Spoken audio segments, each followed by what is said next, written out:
A Florida woman who's also a nurse was arrested for twerking in front of some disabled patients. A Florida man sent a 9mm bullet to his ex-girlfriend and begged her to come back to him. Florida driver's license tests will be moving to English only, despite the backlash. And a Florida man destroyed $4,000 worth of meat after he found his girlfriend cooking with another man. These are the weird stories on Friday on Weird AF News. They're all from Florida because you know what I do on Weird AF News. On Friday, it's only Florida news. It's Florida Friday on Weird AF News, and we got that Florida news for you. Oh no, not that damn singing again. A Florida disabled care facility employee was arrested for twerking in front of some patients. What's the matter? Was this not approved by Medicare? Stories out of Panama City, Florida. An employee nurse at a disabled adult care facility was arrested on Tuesday for allegedly twerking in front of some disabled patients. All right, who narked? Which disabled patient was like, you know what? Twerking in my life? Yeah, that's not going to bring me joy. I'm going to call the police on this nurse who's just trying to make me smile. I mean, come on. Unless she breaks a disabled patient's collarbone with a rogue twerk, what's the, so what? Don't want to see it? Well, wheel your ass away, down the hall, back to your stupid room. I mean, of all the stuff to complain about in Florida, right? This is a disabled ward in Florida, am I correct? These are patients just, barely hanging on in Florida. Just want to make sure that we get the context correct. It says, according to court documents, the Panama City Police received a tip regarding possible exploitation of disabled adults. Was she taking her money like a stripper? Authorities reported that a video they received showed 4 women dancing in a sexually explicit manner known as twerking. No, not twerking. How could they? That's the devil's dance, Henry. Back to the details. They were twerking inside the facility in front of disabled patients, it was reported. One woman in the video was seen making physical contact with one of the patients by placing her breasts in the face and also one leg on the patient while twerking. Oh, boy. That's when you cross the line, when you actually put yourself on them. I mean, unless they want it. Unless the patient wants it. Like, depending on the condition of the patient. Look, if your days are numbered and the only thing that brings you joy is the beautiful nurse that serves you every day, and she's going to twerk and put her boobs in your face, and you are consenting to that, enjoying that, then I got no problem with it. Of course, this should be done maybe in the privacy of the patient's room or something. Maybe not in the cafeteria. I mean, that's where you're getting really foolish. You're going to lose your job this way. But yeah, I mean, some people need a twerk in life, and their health insurance doesn't cover that. So, my last breath is spent with my face and some cleavage. That's a win. In fact, you ought to pass the Twerking Act. It's a God-given right to have access to a twerk when you need it to cheer yourself up, I think. Can we get some signatures to pass this Twerking Act, or at least get it on the ballot? I think people would go for this. What do you... Is anyone on board with me? Probably hardly any of you are on board for this. I'm sure many of you right now are just disgusted by my take on this. How could you, Jonesy? These nurses are sexually exploiting these disabled adults. You don't know that. You don't know the details. I don't even know the details. All right? I'm just kind of generalizing that I think when you're in a wheelchair, you need a little joy in your life. We can't argue against that. And then out of those people that are in a wheelchair and need a joy in their life, a certain percentage of them are old men, and they want a twerk. Let's not sugarcoat it. Okay, back to the details of the disabled facility twerk party. Authorities say Florida woman Jocelyn Janice Hart, age 29, was noticed in the video dancing on a sink, twerking on a table where at least 2 disabled patients were sitting. Yeah, but was it their birthdays at the table? I just want to... We need more context. Always looking for context. Was it anybody's birthday? Was it New Year's? Also, in the video, are the patients smiling? Can we get... what do the patients think about this? Did the patients call the authorities about what was going on? Or was it somebody that wasn't even in the building at the time? It says in the video that Florida woman Hart was not making any direct physical contact with any of the patients. However, she's allegedly seen witnessing other females continuously making physical contact with a certain patient while Hart danced and twerked near the faces of 2 disabled patients. It was reported that Hart did not report the physical contact with a patient that another employee made. Authorities say the patients in the video appear to be nonverbal, infirm, and incapable of providing consent. Oh, they're incapable of even communication. They're very disabled. They're much more disabled than I thought. I thought it was people with, some paralyzed limbs or something, but this sounds like they're just twerking on people that are in a somewhat vegetative state. That's kind of not okay. All right, I got to reverse my stance on this. Look, I got new information. I got new context.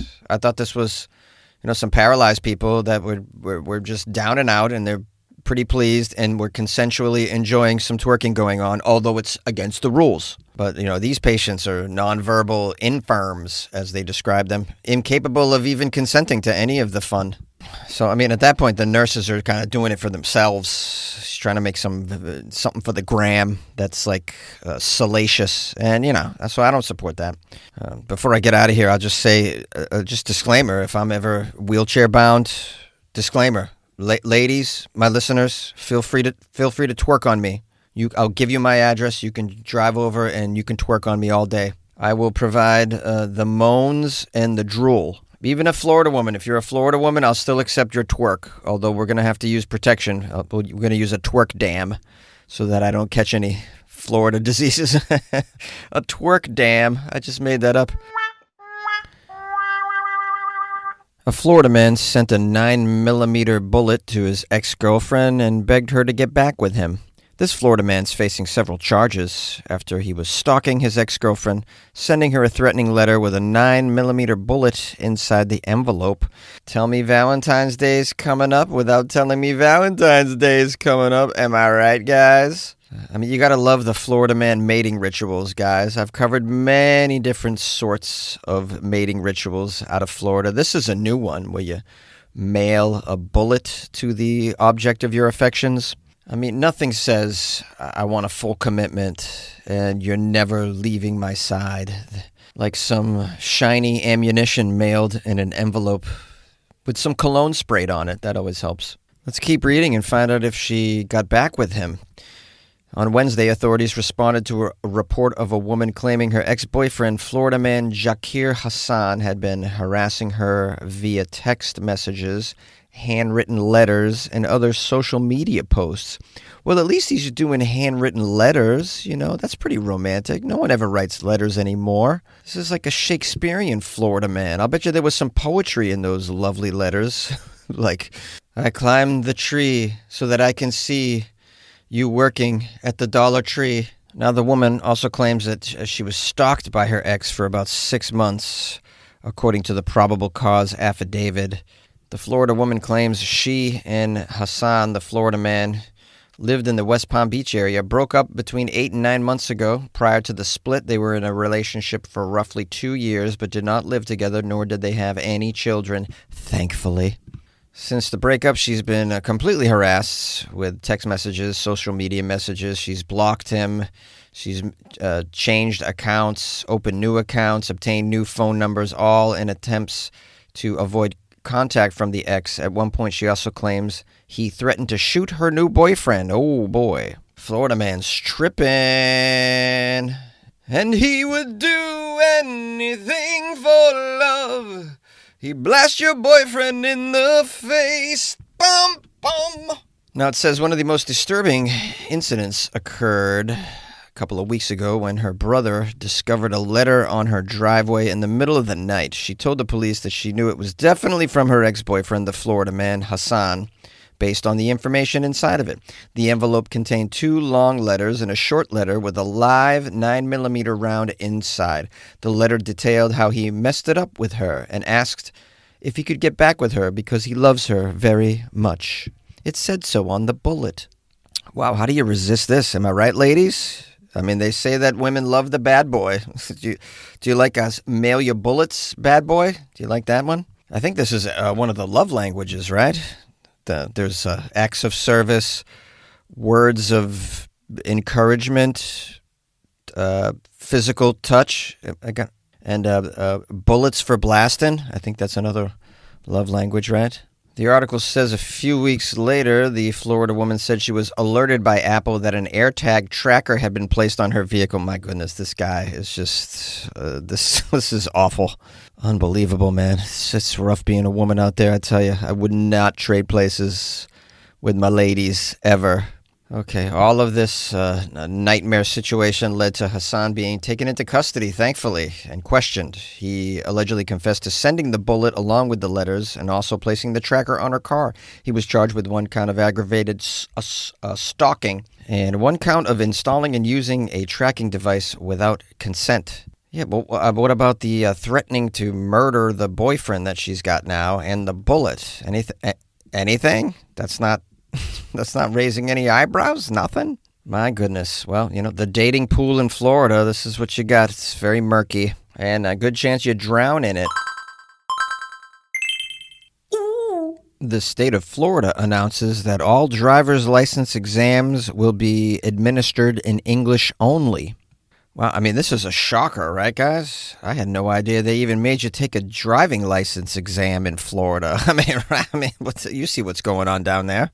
A test? The test is, are you drunk while you're behind the wheel? No. Well, you better get to it. All right? Everybody's driving drunk around here. What's wrong with you? No, let's get serial here. The Florida Department of Highway Safety and Motor Vehicles, also known as the FLHSMV, guys. So going forward in this article, if I say FLHSMV, guys, I'm talking about the Florida Department of Highway Safety and Motor Vehicles.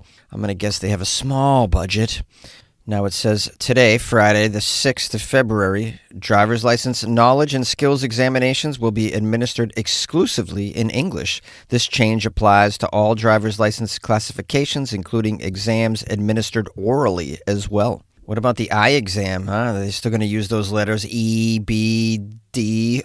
Is it going to be, you're going to change it to hieroglyphics? Sir, can you read the bottom line? Yeah, is that the eye of Ra followed by an Ankh? All right, to implement this change, the FLHSMV has updated its driver license testing system statewide. Language translation services are no longer going to be permitted for knowledge or skill-based examinations, and any printed exams in languages other than English will be removed for use. Well, this sounds, at least up top, like it's going to be a total disaster, because now you're going to just increase the number of unlicensed drivers on the roads, which increases the number of uninsured drivers on the roads, which adds to more chaos and accidents where drivers are just fleeing because they don't have insurance or a license. And that's going to make everybody's car insurance increase in Florida. That's what you've done, basically. Ronnie D, Ronnie Little D. I mean, if it wasn't bad enough that the homeowner's insurance has quadrupled and the health insurance premiums have doubled, tripled since last month, now you're going to have car insurance through the roof in Florida. I mean, this is just going to add to the exodus that's going on already in Florida. So many people are fleeing the state. It's pretty sad. This isn't going to help the situation. The article says the FLHSMV remains committed to ensuring safe roadways for all Floridians and visitors by promoting clear communication, understanding of traffic laws, and responsible driving behavior. Yeah, well, I mean, you don't have to read English to be a responsible driver. Also, this is Florida. I mean, what's the percentage of Spanish speakers in Florida? It's probably in the top 5 in the country. It's probably around 20% is my guess.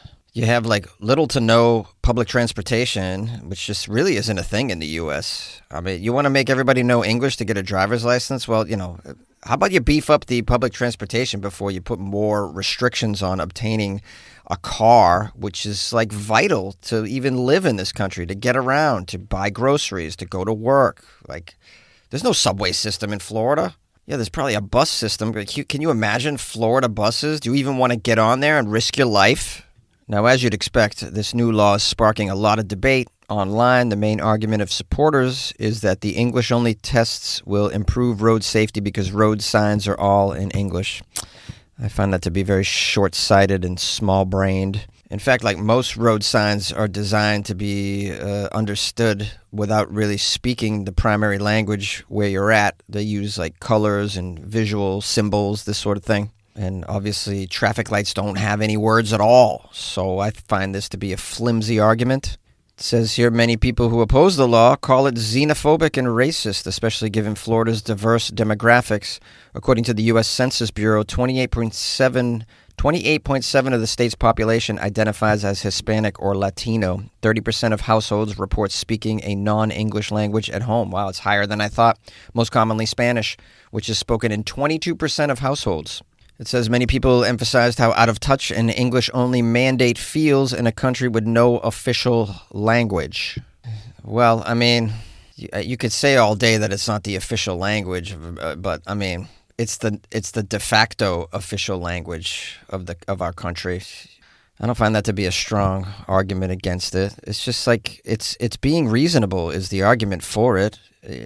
You can take a driver's license test in English if you're in China.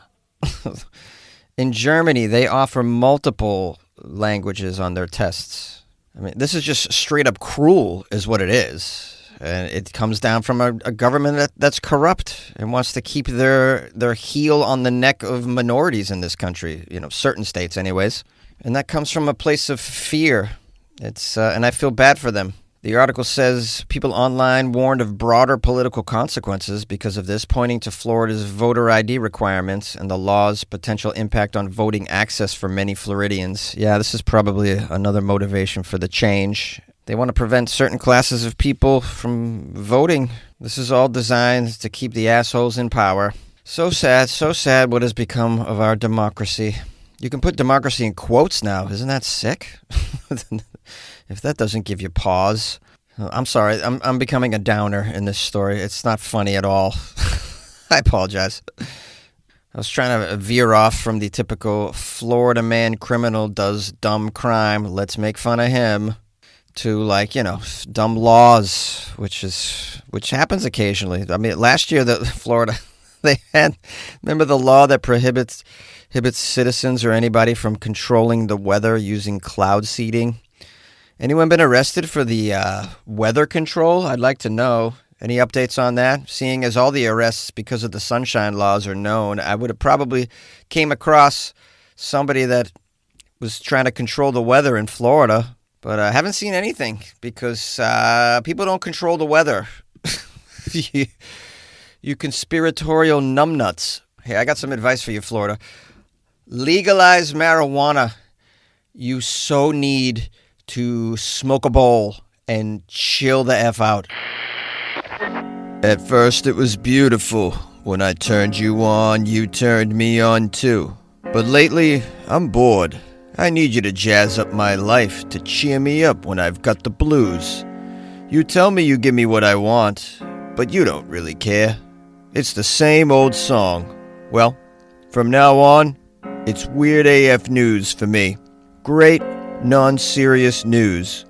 Good personality, too. Are you bored with mainstream news? Well, try Weird AF News. And Weird AF News is great in bed. A Florida man destroys $4,000 worth of meat after finding his girlfriend cooking with another man. Oh, this sounds like a huge mistake. A Cuban national, Florida man, is accused of stealing $4,000 worth of meat from Florida grocery stores and then throwing it all away after catching his girlfriend cooking with another man. Oh no, sounds like this guy caught his girlfriend porking another guy. Let's find out if he's going to go on the lam. The star of our story is Florida man Genis O. Alvera Reyna, age 30, of Cracksonville. He was caught on surveillance footage stealing an assortment of meats from two separate Publix grocery stores. Reyna, the Florida man, made off with $1,575 worth of beef and lamb from the Belle Terre Crossings Publix. Then, 20 minutes later, he stole $2,084 worth of pork, top sirloin, brisket, tenderloin, and personal care products from the Island Walk at the Palm Coast Publix. Well, I wonder what the personal products were. I want $2,000 worth of brisket and some wet wipes. The detectives identified the Florida man in both of these thefts. He told police that after his stealing spree, he drove to his girlfriend's home, only to find she was there cooking with another man. Wait, a lot of this doesn't make sense. He was going to his girlfriend's to cook a dinner, but why that much meat if it's just the two of you? Something is off here.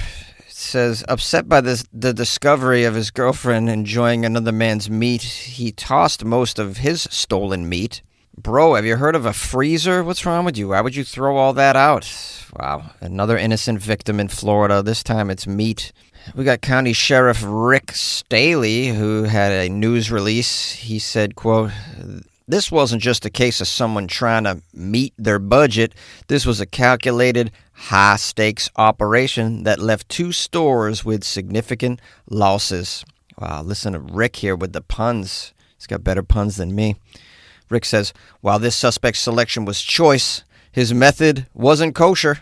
He really tried to milk the system, and by now he's found out that the Green Roof Inn does not serve premium meats. Who is this Rick, huh? What does he think? He's a comedian? Sometimes I think I'm living in bizarro land, where the sheriffs make statements like this. They think they're on stage at a comedy club. And driving down the highway, I see billboards for lawyers named Big Wins Higgins. Like, what a luxury we have to treat crime like it's a big old joke, like it's WWE wrestling. There's some more jokes by Rick here at the end of the article. Listen to these. Rick says, his relationship may have been past its prime, but stealing isn't the way to cure what ails you. The bottom line is this: if you steal from our stores, we will catch you and you will meet the consequences. Oh, no. Sign this guy up for open mic. All right, do I even need to? I had some puns that I wrote down, but I mean, why? He's already said them. They're all meat puns. Freaking Rick Staley, the sheriff, stealing my thunder on my own show here. Well, I guess I'll wrap it up by saying this Florida man didn't handle his dilemma properly. I don't think anyways. I mean, I understand you caught your girlfriend eating with another man, but you got, thousands of dollars of wonderful beef on your person. So, I mean, the choices are basically, do I leave and have the greatest cookout ever, or go to jail? Instead, goes to jail, where there's a chance he might get shanked. Guys, shanked? Come on. Take that, Sheriff Staley. Hello, my friends. This is Jonesy, the host of Weird AF News. Thanks for spending some time with me in this Florida Friday episode. Appreciate all the Florida stories that were emailed me. My email is funnyjones@gmail.com. Please don't hesitate to say hi-lo. I want to give thanks and praise to Melissa, the Rockin' Owlcoholic Coleman, who bought me 5 coffees off my website, weirdafnews.com. 5 coffees. I mean, this Melissa really just sprung it for me right here. She just opened up her purse in such a generous way, buying me 5 coffees. She wrote me a lovely note, too. It's pretty funny. She wrote, "Howdy doody, Jonesy. I hope you're having a fantastic day. Shout out from Wheat Ridge, Colorado. I listen to you almost every day as part of my morning wake-up routine. You are just what I need after hearing how our president is willingly destroying Earth. You make me laugh every time, Jonesy. Keep up the great dialogue. Have you ever thought about coming out of the closet, by the way? Ciao for now. Sincerely, the Rockin' Owlcoholic." It's like alcoholic, but owl, O-W-L, where the A-L is, which I think means she owns owls? I don't know. You have pet owls? You're into owls? You drink owls? I don't know. I got a lot of questions here for Melissa, but nonetheless, I'm grateful for her generosity and support of Weird AF News. So hope you have an amazing weekend. Melissa, please stay in touch, and thank you so much for the coffees. I will surely imbibe over the weekend, although it's Super Bowl weekend. So, Melissa, if I'm being completely transparent, I might spend these coffees on some beer. Some beer. After all, I'm going to have to go to a Super Bowl party. My team is in the Super Bowl. I couldn't not have some beer. And, I don't feel very confident in my team winning the Super Bowl, of course. I mean, I'm a big football fan. I know how it goes. Our team is we're just lucky to be there at this point. But I do love a good Super Bowl party. Oh, the food, unbelievable. Chili, there's always chili. Who doesn't love some chili? With melted grated cheese on it. Oh, onions, so good. There's usually wings, too. So many wings, right? So many wings, boneless with bones. I don't know why I did that. So sorry. It just came out. All right. I need to wrap this up. All right. This has gone way too long. It's almost at 25 minutes, which I never go this long. So I apologize. If you want to support the show and what I'm doing here in the closet, it's just one guy doing 5 episodes a week. I have a website, weirdafnews.com. You can buy coffee, join the Patreon. These are ways to support the show. You can also tell a friend over the weekend. Maybe you're at the Super Bowl and you guys start talking about podcasts. I'd love it if you mention mine, somewhere in the top 5 of your listening choices. That would be very flattering. I know I'm probably not number 1 for you. I get it. I understand. I've seen my numbers. I know I'm not number 1 anywhere. But just to be included in your list of favorite podcasts is an honor, really. And if you listen to me on a daily, I'm so grateful. I couldn't ask for more loyal and amazing listeners than what I have, which is not many, but you're just amazing. It's not quantity anyways, right? It's quality. That's what they say, right? It's not quantity. It's quality. I have such quality listeners. I'm such a lucky guy. All right. Enough effusement. I will let you go. And I hope you have an amazing weekend and an amazing Super Bowl if that's your thing. We'll see you next week. And good luck with your life, man.